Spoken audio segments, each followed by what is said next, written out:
अल्हम्दुलिल्लाहि रब्बिल आलमीन वस्सलातु वस्सलामु अला सय्यिदिल मुरसलीन अम्मा बाद फ़अऊज़ु बिल्लाहि मिनश शैतानिर रजीम बिस्मिल्लाहिर रहमानिर रहीम। मेरा नाम सैयद रिजवानुल्लाह शाह और आप देख रहे हैं यूट्यूब चैनल इस्लाह आमाल। आज की वीडियो में हम इंशाअल्लाह अज़्ज़ वजल 15 शाबान को, जैसे ही 15 शाबान शुरू होगी मगरिब के बाद जो है 6 नफल पढ़े जाते हैं और इनकी बड़ी ही बरकत है। और ये औलिया किराम के मामूलात में शामिल था कि जब 15 शाबान आती थी तो मगरिब की फर्ज नमाज के बाद और सुन्नत नवाफिल अदा करने के बाद जो है 6 रकत नफल पढ़ा करते थे। और किस अंदाज में पढ़ा करते थे आज हम ये तरीका सीखेंगे। मगर ये सब कुछ जानने से पहले अगर आप इस्लाह अमाल के ऊपर नए हैं और आपने अभी तक इसको सब्सक्राइब नहीं किया तो फौरन ही सब्सक्राइब कर लें और साथ ही मौजूद बेल आइकन को भी प्रेस कर दें। ऑल नोटिफिकेशन जो है वो इसकी एक्टिव फरमा लें ताकि आने वाली हर इस्लामी वीडियो जो है वो आप तक पहुंच सके। तो जी हाँ, नफल की बात करते हैं कि मगरिब के बाद जो 6 नवाफिल पढ़े जाते हैं, 6 रकत नमाज नफल जो पढ़ी जाती है वो किस अंदाज में पढ़ी जाती है। दो दो करके ये नफल पढ़ने हैं। पहले 2 रकत फिर सलाम फेरना है, फिर 2 रकत फिर सलाम फेरना है और फिर 2 रकत कंप्लीट करके सलाम करना है। जब आपने मगरिब की नमाज पढ़ ले और उसकी बाद जो है मगरिब के बाद जो सुन्नतें और नवाफिल होते हैं वो पढ़ ले तो 6 रकत नफल पढ़ने हैं। पहले 2 रकत जब आप नफल पढ़ेंगे तो आपने नियत करनी है कि मैं ये जो 2 नफल है या अल्लाह अज़्ज़ वजल इन 2 रकत की बरकत से मुझे दराजी उम्र बिल खैर अता फरमा, यानी मेरी जिंदगी जो है वो लंबी हो लेकिन खैर वाली हो और आफियत वाली हो।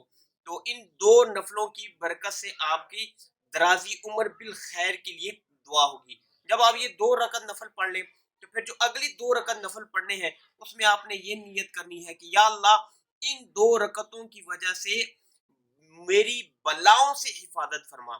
जो बलाएं हैं, जो आजमाइशें हैं, ये तमाम चीजें जो हैं इनसे मुझे इन 2 रकतों की वजह से जो है वो हिफाजत अता फरमा। और जब आखिरी 2 नफल पढ़ेंगे यानी जो तीसरी नफल होंगे 2 रकत आखिरी जो होगा तो उसमें आपने क्या करना है, ये नियत करनी है कि या अल्लाह इन 2 रकतों की बरकत से मुझे जो है अपने सिवा किसी का मोहताज ना कर, यानी रिस्क की कुशादगी के लिए जो है वो ये होगी कि मुझे किसी के आगे मोहताजी ना हो, सिर्फ अल्लाह का जो है मैं मोहताज हूँ। तो ये अपने 2 2 रकतों में जो नियतें करनी है वो इस अंदाज पे करनी है। और नफल पढ़ने का तरीका कार जो है वो कोई वो नहीं है आम से नफल जिस तरीके से पढ़े जाते हैं वैसे ही आपने ये नफल पढ़ने हैं। और सूरह फातिहा के बाद जो है कोई सी भी सूरत आप पढ़ सकते हैं, लेकिन बेहतर ये है कि सूरह फातिहा के जो बाद जो है 3 मरतबा सूरह इखलास पढ़े, 3 मरतबा सूरह इखलास पढ़े। जब आप नवाफिल से जो है फ्री होंगे यानी 2 रकत नफल पढ़ लिए तो उसके बाद आपने मामूल क्या करना है। उसके बाद आप चाहें तो 21 बार सूरह इखलास पढ़ सकते हैं, यानी 2 रकत नफल, पहले 2 रकत नफल मैंने पढ़ लिए तो उसके बाद मैंने 21 मरतबा सूरह इखलास पढ़नी है या मैंने सूरह यासीन शरीफ पढ़नी है। और बेहतर ये है कि दोनों ही पढ़े जाए, सूरह इखलास भी पढ़ी जाए 21 बार और सूरह यासीन शरीफ भी जो है वो पढ़ी जाए। और अगर आप घर में ये अमल कर रहे हैं, ये नवाफिल पढ़ रहे हैं या मस्जिद में सारे मिल के पढ़ रहे हैं तो अपनी जब 2 2 नफल पढ़ लें तो फिर क्या करें कि बेहतर ये भी है कि कोई पढ़े इनको, सूरह इखलास ऊंची आवाज में पढ़े 21 बार और सूरह यासीन ऊंची आवाज में पढ़े और जो बाकी शुरका है वो क्या करें, वो तवज्जो के साथ इसको सुने। ऐसा भी हो सकता है। तो जब ये अमल हो जाएगा फिर आपने 2 रकत नफल पढ़ने हैं और जो दूसरे 2 रकत की जो नियत है वो आपने करनी है। फिर खत्म हो जाए फिर आपने ये 21 बार सूरह इखलास पढ़नी है और फिर जो है सूरह यासीन शरीफ पढ़नी है। तो ये मामूल रहेगा। और एक और चीज, दुआए निफ्स शाबान जो है ये आपने पढ़नी है, यानी जब सूरह इखलास भी हो जाएगी सूरह यासीन भी हो जाएगी तो फिर आपने दुआए निफ्स शाबान जो है ये आपने पढ़नी है। दुआए निफ्स शाबान क्या है, जी हाँ, आप अपनी स्क्रीन के ऊपर जो है स्क्रीनशॉट देख रहे होंगे।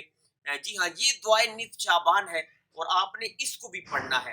तो ये बेसिकली जो है क्या हो गया कि पहले 2 रकत नफल पढ़ने, फिर आपने 21 मरतबा सूरह इखलास, फिर सूरह यासीन शरीफ और फिर जो है आपने क्या करना है, दुआए निफ्स शाबान जो है वो पढ़नी है। फिर अगले 2 रकत नफल पढ़ेंगे उसी तरीके से और फिर जो है सूरह इखलास, सूरह यासीन शरीफ और फिर जो है दुआए निफ्स शाबान जो है। तो ये इस तरीके से 6 मुकम्मल होंगे। और मगरिब के बाद आपने पढ़ने हैं تو جیسے ہی 15 شعبان شروع ہوگی، آپ جب یہ سلسلہ شروع ہو جائے گا تو عبادت ہی عبادت میں شمار ہوں گے. جب شروع ہی آپ کی عبادت سے رات ہو جائے گی تو اللہ نے چاہا باقی بھی چل کے جو آپ کے نوافل پڑھنے ہیں شعبان کے، وہ بھی آپ کے لیے پڑھنا آسان ہوں گے. اور امید ہے کہ اللہ کی رحمت سے یہ تمام عمل جب کریں گے، ہمارے نام اعمال میں نیکیاں جو ہیں وہ انشاءاللہ آنا شروع ہو جائیں گی. تو یہ لازمی پڑھیے گا. بہت سارے لوگ پڑھتے ہیں، آپ بھی پڑھیے گا، میں بھی نیت کرتا ہوں کیونکہ بڑی پیاری دعائیں ہیں کہ مجھے کسی کی محتاجی نہ ہو، میری عمر میں درازی، عمر بالخیر ہو، اور جو ہے بلاؤں سے حفاظت ہو. بڑی اچھی بات ہے، ہمیں پڑھنی چاہیے، کرنا چاہیے. دعا ہے کہ اللہ تبارک و تعالی ہماری اس ویڈیو کو اپنی بارگاہ میں قبول فرمائے اور اس کو میرے لیے اور آپ سب دیکھنے والوں کے لیے قیامت کے دن ذریعہ نجات بنائے. دعا ہے کہ اللہ تبارک و تعالی آپ کی جان کی، مال کی، عزت کی، آبرو کی حفاظت فرمائے اور یہ تمام دعائیں میرے حق میں قبول فرمائے. نئی ویڈیو کے ساتھ پھر آپ کی خدمت میں حاضر ہوں گے. تب تک کے لیے اپنا خیال رکھیے گا، مجھے دعاؤں میں یاد رکھیے گا. اللہ حافظ. السلام علیکم ورحمۃ اللہ وبرکاتہ.